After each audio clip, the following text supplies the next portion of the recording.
1909 का भारत परिषद अधिनियम। इस अधिनियम को मार्ले मिंटो सुधार के नाम से भी जाना जाता है, क्योंकि इस समय लॉर्ड मार्ले इंग्लैंड में भारत के राज्य सचिव थे और लॉर्ड मिंटो भारत में वायसराय थे।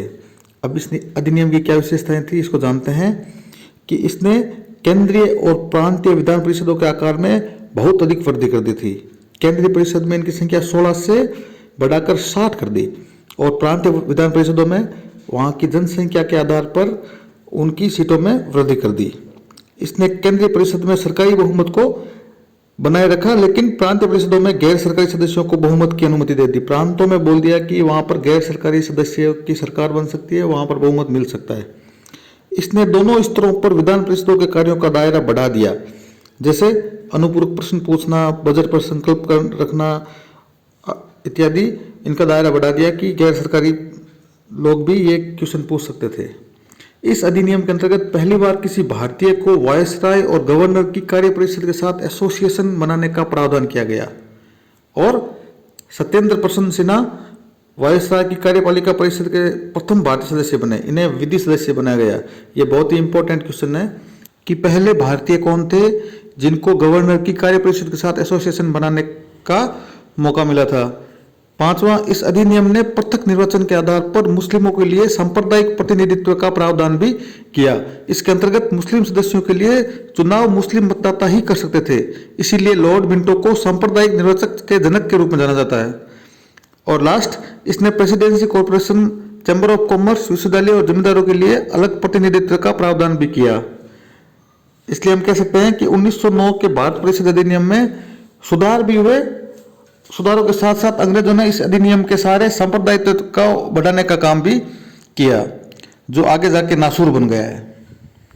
20 अगस्त 1917 को ब्रिटिश सरकार ने पहली बार घोषित किया कि उसका उद्देश्य भारत में क्रमिक रूप से उत्तरदायी सरकार की स्थापना करना है, तथा उसी क्रम में उन्होंने 1919 में भारत शासन अधिनियम बनाया।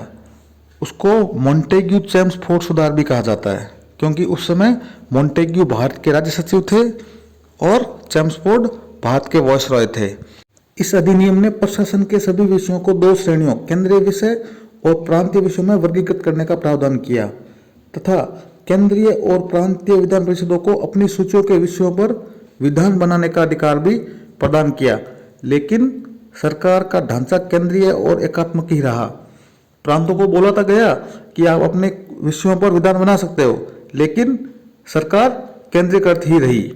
इसमें अंग्रेजों ने प्रांतों को केवल झुंझुना ही पकड़ाया था, क्योंकि प्रांतीय विषयों को उन्होंने आगे फिर विभक्त कर दिया, हस्तांतरित और आरक्षित। हस्तांतरित विषयों में सार्वजनिक स्वास्थ्य, शिक्षा, स्थानीय स्वशासन और कृषि शामिल थे, जबकि आरक्षित विषयों में पुलिस, न्याय प्रशासन, जेल, भूमि, राजस्व, वित्त आदि शामिल थे। हस्तांतरित विषयों पर गवर्नर का शासन होता था और इस कार्य में वह उन मंत्रियों की सहायता लेता था जो विधान परिषद के प्रति उत्तरदायी थे। दूसरी ओर आरक्षित विषयों पर गवर्नर कार्यपालिका परिषद की सहायता से शासन करता था, जो विधान परिषद के प्रति उत्तरदायी नहीं थे। इस प्रकार दोहरी व्यवस्था यानी डायरकी से शासन व्यवस्था चलाई जाने लगी। यह एक इंपॉर्टेंट क्वेश्चन है।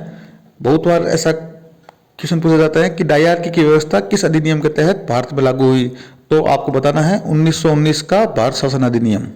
इस अधिनियम ने पहली बार देश में द्विसदनीय व्यवस्था और प्रत्यक्ष निर्वाचन की व्यवस्था प्रारंभ की।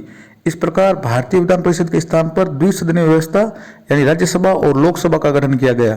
दोनों सदनों के बहुसंख्यक सदस्यों को प्रत्यक्ष निर्वाचन के माध्यम से निर्वाचित किया जाता था। अब इसका मतलब यह नहीं है कि भारत के सभी सदस्यों को ये निर्वाचन का अधिकार मिल गया था। कुछ गिने चुने राजा महाराजाओं और पढ़े लिखे व्यक्तियों को ही निर्वाचन का अधिकार दिया गया था। यह भी एक इम्पोर्टेंट क्वेश्चन है। यह भी पूछा जा सकता है कि भारत में राज्यसभा और लोकसभा की व्यवस्था कौन से अधिनियम से शुरू की गई, तो उसका आंसर होगा 1919 का भारत शासन अधिनियम। इस अधिनियम में यह भी व्यवस्था की गई कि वायसराय की कार्यकारी परिषद के 6 सदस्यों में से कमांडर इन चीफ को छोड़कर 3 सदस्यों का भारतीय होना भी आवश्यक था। इसने सांप्रदायिक आधार पर सिखों, भारतीय ईसाइयों, एंग्लो इंडियंस और यूरोपियन के लिए पृथक निर्वाचन के सिद्धांत को विस्तारित कर दिया, जो 1909 के भारत शासन अधिनियम में मिंटो ने मुसलमानों को पृथक निर्वाचन की व्यवस्था दी थी। इन्होंने उसको ही आगे बढ़ा के सांप्रदायिकता को और ज़्यादा फैलाने की कोशिश करने के लिए सभी अलग अलग धर्मों को, जैसे सिखों को, ईसाइयों को, एंग्लो इंडियंस को अलग अलग निर्वाचन की सिद्धांत को विस्तारित कर दिया। इसी कानून के तहत संपत्ति कर और अन्य योग्यताओं के आधार पर लोगों को अपना वोट देने का अधिकार भी दिया गया, यानी निर्वाचन का अधिकार इसी कानून के तहत दिया गया। यह भी एक इम्पोर्टेंट क्वेश्चन है कि लोगों को सीधा निर्वाचन का अधिकार किस अधिनियम के तहत प्राप्त हुआ, तो उसका आंसर होगा 1919 का भारत शासन अधिनियम। 1919 के अधिनियम से ही लंदन में भारत के उच्चायुक्त के कार्यालय का सृजन किया गया। अब तक भारत सचिव द्वारा किए जा रहे कुछ कार्यों को उच्चायुक्त को स्थानांतरित कर दिया और इससे एक लोक सेवा आयोग का गठन भी किया गया और 1926 में सिविल सेवकों की भर्ती के लिए केंद्रीय लोक सेवा आयोग का गठन इसी कानून के तहत किया। पहली बार 1919 के अधिनियम से केंद्रीय बजट को राज्यों के बजट से अलग कर दिया और राज्य विधानसभाओं को अपना बजट स्वयं बनाने के लिए अधिकृत किया गया। 1919 के अधिनियम से ही चैम्बर ऑफ प्रिंसेस, जिसे नरेंद्र मंडल के नाम से जानते हैं, उसकी स्थापना का प्रस्ताव दिया गया, जिसका उद्घाटन 1921 में हुआ। इसमें 120 सदस्य थे, जो 108 राज्यों के राजकुमार और अन्य राज्यों के 12 प्रतिनिधि भी शामिल किए गए थे, जो आम हितों पर परामर्श और चर्चा करते थे।